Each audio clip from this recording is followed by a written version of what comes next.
Hi అందరికీ, hi team member.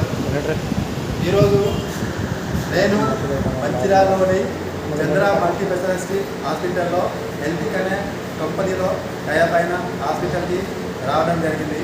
నేను ఈ కంపెనీలో మేనేజర్ లెవెల్కి అచీవ్ అయ్యానండి. సో నేను ఇప్పుడు మేనేజర్ని. సో మన హెల్త్లో ఈ చంద్ర మల్టీ స్పెషాలిటీ హాస్పిటల్లో ఎటువంటి డిస్కౌంట్ ఇస్తున్నారు అది ఒకసారి చూద్దాం. ఒకసారి చూడండి, మన చంద్ర హాస్పిటల్లో చూడండి ఈ విధంగా హెల్త్ అనే బోర్డు ఒక స్పెషల్గా ఉంటుందండి. సో దాంట్లో ఫస్ట్ ఓపీ వచ్చేసి 50% ఇస్తున్నారు. నెక్స్ట్ వన్ వచ్చేసి ల్యాబ్ 40%, నెక్స్ట్ వచ్చేసి సర్జరీ 40%, మొత్తం 40% ఇవ్వడం జరుగుతుంది. సో ఎవరైనా హెల్త్ కస్టమర్ ఉంటే మన మంచిర్యాలలోని చంద్ర హాస్పిటల్ వచ్చి మీరు డిస్కౌంట్ పొందగలరని నేను అందరికీ చెప్తున్నాను. సో చేయండి.